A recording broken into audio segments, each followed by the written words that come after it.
Assalamualaikum warahmatullahi wabarakatuh. Perkenalkan, nama saya Andika Syafruddin Manik dengan nomor NIM 22031066 kelas 1D Prodi Manajemen. Di sini saya akan mempresentasikan materi bahasa Indonesia, yaitu tentang sejarah perkembangan bahasa Indonesia. Sebelum masuk materi, di sini saya akan jelaskan pengertian bahasa. Bahasa merupakan suatu alat komunikasi yang disampaikan seseorang kepada orang lain agar bisa mengetahui apa yang menjadi maksud dan tujuannya. Intinya, bahasa sebagai identitas manusia tidak bisa dilepaskan dari adanya pengakuan manusia terhadap pemakaian bahasa dalam kehidupan masyarakat sehari-hari. Sini ada 5 materi yang saya akan sampaikan, yaitu materi pertama tentang sejarah bahasa Indonesia, yang kedua sumber bahasa Indonesia, yang ketiga peresmian nama bahasa Indonesia, yang keempat peristiwa penting yang berkaitan dengan bahasa Indonesia, yang kelima sejarah perkembangan ejaan bahasa Indonesia. Kita masuk materi pertama, yaitu tentang sejarah bahasa Indonesia. Bahasa Indonesia yang kini kita gunakan sebagai bahasa resmi di negara kita yang berasal dari bahasa Melayu. Bahasa Melayu yang kita gunakan tersebut merupakan bahasa tua yang sampai sekarang masih dapat kita selidiki sebagai peninggalan masa lampau. Penelitian yang lebih lanjut dilakukan oleh para ahli bahkan menghasilkan penemuan bahwa bahasa Austronesia juga mempunyai hubungan kekeluargaan dengan berbahasa yang dipergunakan di daratan Asia Tenggara. Ketiga ikrar tersebut terdapat perbedaan ikrar antara ikrar ketiga dengan ikrar pertama dan kedua, yaitu pada pengakuan dan pengunjung. Ikrar pertama dan kedua pernyataan mengaku bertumpah darah yang satu dan mengaku berbangsa yang satu. Artinya, tanah air dan bangsa kami hanya satu, yaitu Indonesia. Berbeda dengan mengunjungi bahasa kesatuan bahasa Indonesia. Ikrar ini menunjukkan bahwa bahasa Indonesia merupakan bahasa yang digunakan dalam satuan bahasa Indonesia. Indonesia sebagai bahasa kesatuan diartikan sebagai bahasa yang digunakan di dalam kegiatan berkomunikasi yang melibatkan banyak tokoh atau masyarakat yang berasal dari berbagai daerah di Indonesia. Itulah sebabnya bahasa Indonesia memiliki fungsi dan kedudukan sebagai bahasa persatuan. Pada zaman Belanda ketika Dewan Rakyat dibentuk, yakni pada 18 Mei 1918, bahasa Melayu memperoleh pengakuan sebagai bahasa resmi kedua di samping bahasa Belanda yang berkedudukan sebagai bahasa resmi pertama di dalam sidang Dewan Rakyat. Sayangnya anggota Bumiputra tidak banyak yang memanfaatkannya. Sekarang kita lanjut materi kedua, yaitu tentang sumber bahasa Indonesia.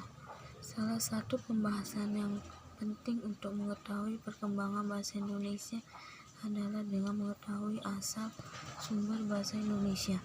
Bahasa Indonesia bersumber dari bahasa Melayu.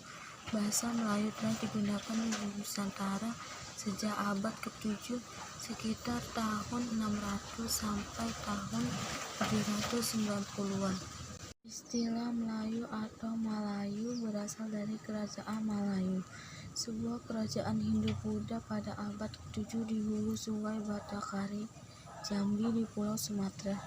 Namun karena gempuran dari Kerajaan Sriwijaya, ibu kota Kerajaan Melayu berpindah ke daerah pedalaman.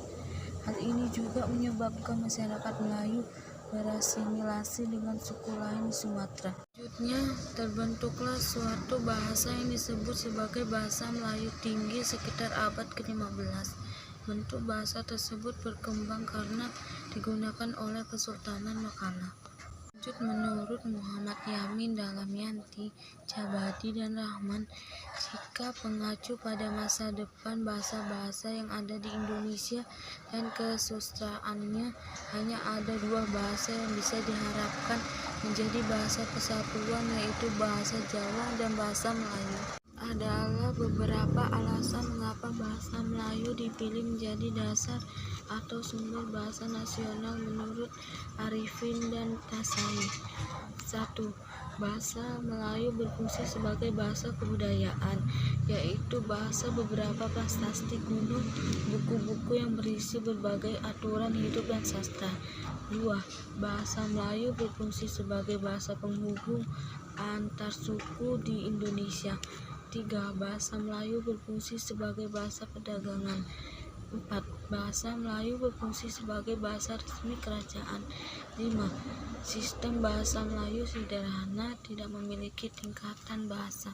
Saya akan lanjut materi ketiga, yaitu tentang peresmian nama bahasa Indonesia. Penggunaan bahasa Melayu sebagai bahasa nasional merupakan usulan dari Muhammad Yamin. Dalam pidatonya pada Kongres Nasional kedua di Jakarta, Yamin mengatakan bahwa jika mengacu pada masa depan, bahasa-bahasa yang ada di Indonesia dan kesusastraannya, hanya ada 2 bahasa yang bisa diharapkan menjadi bahasa persatuan, yaitu bahasa Jawa dan Melayu. Indonesia resmi diakui pada Sumpah Pemuda tanggal 28 Oktober 1928. Hal ini juga sesuai dengan butir ketiga Ikrar Sumpah Pemuda, yaitu kami putra dan putri Indonesia menjunjung bahasa persatuan, bahasa Indonesia. Namun secara yuridis, bahasa Indonesia diakui pada tanggal 18 Agustus 1945 atau setelah kemerdekaan Indonesia. Kita akan lanjut materi keempat, yaitu peristiwa penting yang berkaitan dengan bahasa Indonesia. Peristiwa-peristiwa penting yang berkaitan dengan perkembangan bahasa Indonesia dapat dirinci sebagai berikut. Saya akan menyampaikan 8 peristiwa penting perkembangan bahasa Indonesia. 1. Yaitu tanggal 16 Juni 1927, Tjahja Datuk Koyo menggunakan bahasa Indonesia dalam pidatonya. Hal ini untuk pertama kalinya dalam sidang Volkarat atau Dewan Rakyat, seseorang berpidato menggunakan bahasa Indonesia. 2. Tanggal 28 Oktober 1928 secara resmi perkokohan bahasa Indonesia menjadi bahasa persatuan. 3. Tahun 1933 berdiri sebuah angkatan sastrawan muda yang menambahkan dirinya sebagai penjagang baru yang dipimpin oleh Sultan Takdir Ali Syahbana. 4. Tanggal 18 Agustus 1945 ditandatangani Undang-Undang Dasar 1945 dan salah satu pasalnya, pasal 36, menetapkan bahasa Indonesia sebagai bahasa negara. 5. Tanggal 28 Oktober sampai dengan 2 November 1954 diselenggarakan Kongres Bahasa Indonesia II di Medan. Kongres ini merupakan merwujudnya tekad bahasa Indonesia untuk terus-menerus menyempurnakan bahasa Indonesia yang diangkat sebagai bahasa kebangsaan dan ditetapkan sebagai bahasa negara. 6. Tanggal 16 Agustus 1972, H.M. Soeharto, Presiden Republik Indonesia, meresmikan penggunaan ejaan bahasa Indonesia yang disempurnakan ini melalui pidato kenegaraan di hadapan sidang DPR. 7. Tanggal 31 Agustus 1972, materi pendidikan dan kebudayaan menetapkan pedoman umum ejaan bahasa Indonesia. 8. Tanggal 28 Oktober sampai dengan 2 November 1978 diselenggarakan Kongres Bahasa Indonesia III di Jakarta. Saya akan membacakan materi terakhir, yaitu materi kelima tentang sejarah perkembangan ejaan bahasa Indonesia. Di sini saya akan menjelaskan 3 ejaan bahasa Indonesia, yaitu dari ejaan Pan of Swen, yang kedua ejaan Suwandi, yang ketiga ejaan yang disempurnakan. 1. Ejaan Van of Swen.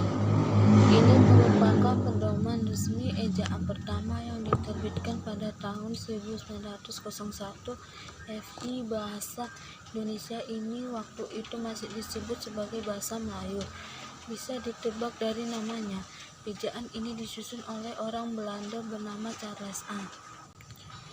2. Ejaan Suwandi. Ejaan ini menggantikan ejaan Van Opswald setelah diresmikan pada tanggal 19 Maret 1947 berdasarkan surat keputusan Menteri Pendidikan, Pengajaran dan Kebudayaan Republik Indonesia nomor 264 BHGA. Kenapa disebut ejaan Suwandi? Benar sekali, karena penyusunan adalah Mr. Raden Suwandi yang waktu itu menjabat sebagai Menteri Pendidikan. Yang ketiga, ejaan yang disempurnakan. Kamu pasti udah kenal dong sama yang namanya EYD. Ejaan ini berlaku sejak tahun 1972 sampai 2015. Deretan nonton ejaan di atas, EYD ini yang paling awet. Juga ejaan ini mengatur secara lengkap tentang kaidah penulisan bahasa Indonesia. Bahasa Indonesia antara lain tentang unsur bahasa serapan, tanda baca, pemakaian kata, pelafalan huruf menggunakan huruf kapital dan menggunakan cetak miring. Baiklah teman-teman, hasil dari video presentasi saya. Kurang dan lebih saya mohon maaf. Assalamualaikum warahmatullahi wabarakatuh.